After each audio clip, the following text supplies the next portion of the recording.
मित्रों राधे राधे, जय श्री कृष्णा, जय हो पीपल देव की। तो मित्रों आज हम आपके लिए लेकर आए हैं पीपल देव की कहानी, जो है जेठ मास में है। पीपल देव को है जो सींचना चाहिए और पीपल को सींचते समय है, पानी देने के बाद में है। ये कहानी जेठ मास में है जो पीपल के नीचे बैठ कर के है और उसे सुनना चाहिए। कहते हैं कि इस कहानी को सुनने से है सभी प्रकार की जो मनोकामना है, जो भी आप मांगोगे पीपल देवता से, वो आपके है जो पूर्ण होगी। और मेरी बहनों, आप इस कहानी को है बहुत ही ध्यान से सुनना और आप कमेंट में मुझे ज़रूर है जो जय पीपल देव की ज़रूर लिखना और मेरी कहानी कैसी लगी ये बताना। और मेरी बहनों और भाइयों, जैसे भी आपसे हो सके तो आप है जो जेठ मास में है पीपल को पानी अवश्य देना, ज़रूर देना मेरी बहनों और भाइयों। और अब सुनाते हैं पीपल देव की कहानी। एक गांव में एक ब्राह्मण ब्राह्मणी रहते थे।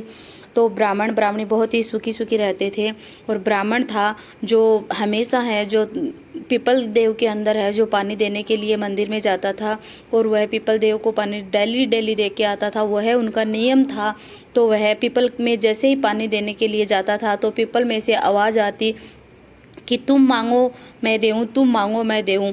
तो फिर वह ब्राह्मण है सोचता कि ये पीपल का पेड़ है जो कैसे बोलता है, क्यों बोलता है, जब भी मैं पानी देता हूँ तो ये इसमें से आवाज़ क्यों आती है। तो ब्राह्मण है जो डर गया था। तो वह जो उनको पता नहीं था, सीधा साधा था इसलिए। तो वह क्या हुआ कि दिनों दिनों दुबला पतला होता गया। तो फिर एक दिन है जो ब्राह्मणी ने कहा, वह घर में बैठे थे तो ब्राह्मणी ने कहा कि सुनो, तुम है जो अपने घर में तो बहुत अच्छे अच्छे से है जो सब कुछ बनता है, खाते हो, कोई झगड़ा नहीं होता है, किसी बात की टेंशन नहीं है, फिर भी तुम है जो इतने दिनों दिन है तुम दुबले पतले क्यों होते जा रहे हो, थक क्यों गए हो। तो फिर वह ब्राह्मण ने सोचा कि मैं कैसे बताऊं कि भाई ये बात है मेरे साथ में हो रही है कि मुझे पीपल में से आवाज़ आती है। फिर ब्राह्मण ने सोचा बता ही देता हूँ। तो फिर ब्राह्मणी ने जिद की तो ब्राह्मण ने बताया कि मैं जब पीपल में पानी देने जाता हूँ तो पीपल में से आवाज़ आती है कि तुम मांगो मैं देऊँ, तुम मांगो मैं देऊँ, तुम्हें मांगना है वो मांगो। तो फिर ब्राह्मणी ने कहा ब्राह्मण से कि तो तुम मांगो पीपल देवता से। कहा जाता है कि पीपल देव के अंदर है जो ब्रह्मा विष्णु महेश तीनों का वास होता है। और वही मुझे लगता है कि आपको है जो वही देव आपको कहते हैं कि तुम मांगो मैं देऊँ, आपकी भक्ति से वह खुश है इसलिए। तो बोला मैं क्या मांगूँ। तो ब्राह्मणी ने हंसकर कहा कि तुम मांगो कि बोलो कि 16 साल की है जो मुझे काया दो, 1000 साल की मुझे माया दो, पोता पोती नाती दो, और घर में धन दौलत दो, सभी मुझे सभी चीज़ों का है मुझे सुख दो।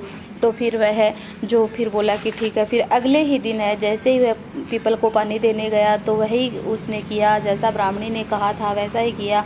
और जैसे ही पानी देने लगा तो वह पीपल में से आवाज़ आई कि तुम मांगो मैं देऊँ। तो फिर है ब्राह्मण ने खड़े होकर हाथ जोड़ कर के बोला कि 16 साल की काया दो, 1000 साल की माया दो, पोता पोती नाती दो, बेटा बहू सब दो, और घर मुझे घर दो, अन्न धन लक्ष्मी का भंडार भरो, सभी मुझे सभी का है सब चीज़ों का सुख दो। तो फिर है जो आवाज़, फिर है जो ब्रह्मा विष्णु महेश है जो हंसने लगे कि ब्राह्मण तो बहुत ही सीधा साधा दिखता था, भोला भाला दिखता था, लेकिन दिखता है वैसा है नहीं, ये तो बहुत ही मतलब हिम्मत चालाक निकला।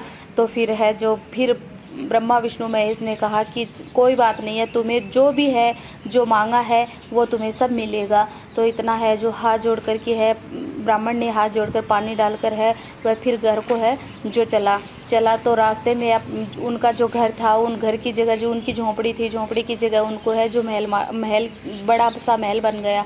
और फिर वह अपने घर को, वो तो झोंपड़ी देख रहा था, वह आगे निकल गया और अपना घर पहचाना नहीं। तो फिर ब्राह्मणी निकली और बोली कि किधर जा रहे हो। तो बोले मेरे घर को जा रहा हूँ। तो बोले आपका घर यही है, इधर आओ।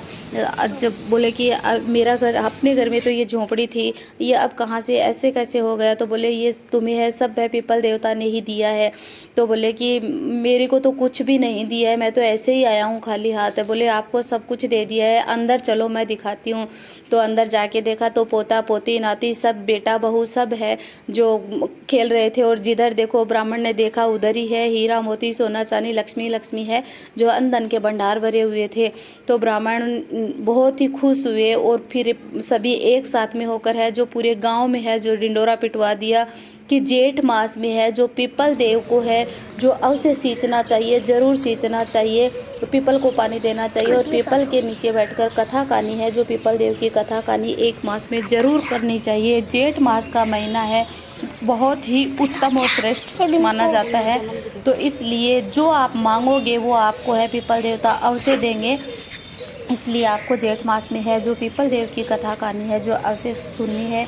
और मेरी बहनों से भी बताओ आपको मेरी कहानी है जो बताई कैसी लगी, और कमेंट में मुझे ज़रूर लिखना। बोलो जय पीपल देव की।